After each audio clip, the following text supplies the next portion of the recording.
Maroc-Algérie. Mohamed VI appelle Tebboune à un dialogue fraternel et sincère. Le roi Mohamed VI du Maroc a lancé un appel solennel à son homologue algérien, le président Abdelmadjid Tebboune, pour l'établissement d'un dialogue fraternel et sincère entre les deux capitales. Cet appel, qui intervient le vendredi 31 octobre 2025, vise à tourner la page des différends historiques.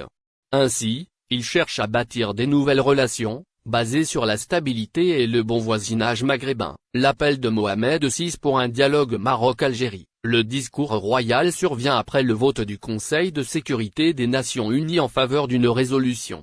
Celle-ci réaffirme la proposition marocaine d'autonomie pour le Sahara comme base de solution politique aux différends régionaux. Dans son allocution au peuple marocain, le souverain a déclaré « J'invite mon frère, son Excellence le président Abdelmadjid Tebboune, à un dialogue fraternel sincère entre le Maroc et l'Algérie afin de dépasser les différends et de construire de nouvelles relations fondées sur la stabilité et la fraternité. » Cet appel est une tentative majeure de relance de la coopération maghrébine après des années de tensions politiques et diplomatiques qui ont maintenu les frontières terrestres fermées depuis 1994. Médiation américaine et rumeur d'un accord imminent entre l'Algérie et le Maroc. L'initiative marocaine prend une résonance particulière dans le contexte des déclarations faites par un haut responsable américain, Steve Witkoff, envoyé spécial des États-Unis pour les missions de paix, a créé la surprise lors de l'émission 60 minutes sur Live News le 19 octobre. Interrogé sur ces dossiers en cours, l'émissaire du département d'État a affirmé qu'un accord de paix entre l'Algérie et le Maroc était en préparation. Il anticipe une finalisation dans les 60 jours. Cette déclaration confirme, selon de nombreuses sources, qu'une médiation américaine est activement menée pour tenter de débloquer les relations entre Alger et Rabat, officiellement rompues il y a plus de 4 ans. Selon ces déclarations, M. Witkoff n'est pas seul sur ce dossier sensible. Jared Kushner, ancien haut conseiller de Donald Trump, ainsi que Massad Boulo, sont également impliqués dans ces pourparlers. L'équipe américaine revendique un rôle de confiance et de négociation dans ce processus. M. Boulo a récemment assuré que le pouvoir algérien serait favorable à une amélioration des relations avec le Maroc. La réponse algérienne. Tebboune clarifie les tensions avec le Maroc. Jusqu'à présent, le gouvernement algérien n'a émis aucune réaction officielle à l'appel de Mohamed VI ni aux déclarations de l'émissaire américain. Toutefois, le président Abdelmadjid Tebboune avait tenu à apporter une clarification importante sur la nature des tensions. Cela s'est produit lors d'une visite au ministère de la Défense nationale, une semaine avant le discours royal. M. Tebboune a tenu à remettre les pendules à l'heure concernant la fermeture des frontières, précisant que le conflit du Sahara occidental n'en était pas la cause principale. Les frontières n'ont pas été fermées à cause du Sahara occidental, elles ont été fermées pour d'autres raisons. En 63 ans d'indépendance, nos frontières sont demeurées fermées pendant plus de 45 ans. Ce rappel historique souligne la complexité et l'ancienneté du contentieux. De plus, il montre la volonté d'Alger de maîtriser son propre calendrier et la nature d'un éventuel réchauffement des relations avec Rabat.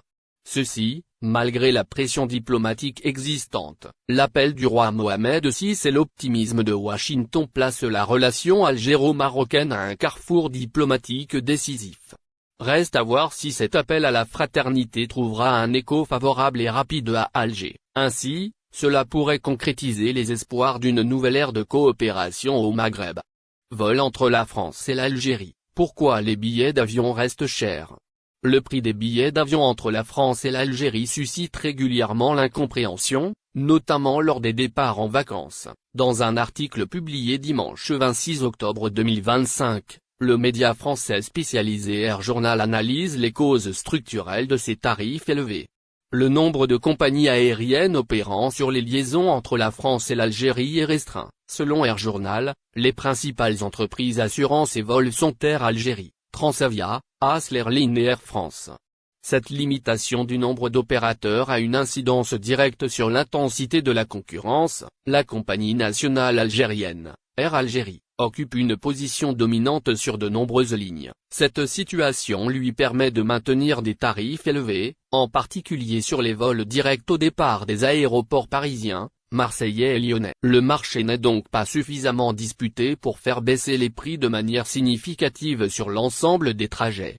une demande constante de la diaspora algérienne. Selon Air Journal, la demande de billets d'avion entre les deux pays est soutenue tout au long de l'année. Elle émane principalement de la diaspora algérienne résidant en France, qui effectue des déplacements pour des motifs familiaux, culturels ou religieux. Cette demande de base assure un trafic constant, même en dehors des périodes de forte affluence. Cette demande connaît des pics très marqués lors de moments clés du calendrier. Les mois de juillet et août, correspondant à la période estivale et aux congés scolaires, ainsi que les fêtes religieuses comme le Ramadan, l'Aïd et la fin d'année, voient la demande exploser. Cette concentration des départs sur des créneaux spécifiques provoque une flambée mécanique des prix des billets, qui peuvent alors dépasser 600 €, voire atteindre 1000 € pour un aller-retour en classe économique. Une régulation étatique et une capacité limitée. L'offre de vol est également contrainte par des décisions administratives.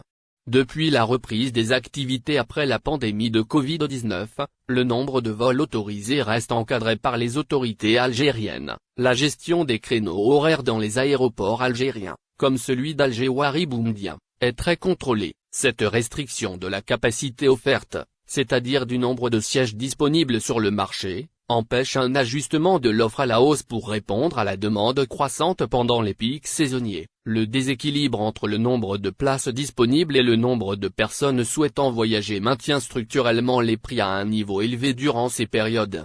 L'incidence des coûts opérationnels et des taxes. Le prix final du billet d'avion est en partie déterminé par une série de coûts opérationnels supportés par les compagnies aériennes. Des éléments tels que le carburant, les redevances aéroportuaires et les taxes locales appliquées sur les billets viennent alourdir la facture. Le média français rappelle d'ailleurs que l'aéroport d'Alger-Ouari Boumediene est fréquemment cité pour le niveau élevé de ses redevances. Par ailleurs, la gestion de la capacité aérienne influence aussi la structure des prix. Pour absorber la demande estivale, les compagnies augmentent la fréquence de leurs vols, créant une surcapacité saisonnière. Cependant, cette augmentation de l'offre n'est pas compensée par une tarification stable sur le reste de l'année, ce qui contribue aux fortes fluctuations observées. Une tarification volatile et une situation qui perdure en basse saison, comme observé pour octobre 2025. Des tarifs attractifs, par exemple compris entre 130 et 250 € pour un aller-retour Paris-Alger, sont possibles. Des offres ponctuelles à 67 € au départ de Marseille ou 95 € au départ de Paris peuvent même apparaître, mais elles restent rares et soumises à une forte compétition entre les voyageurs, constate Air Journal.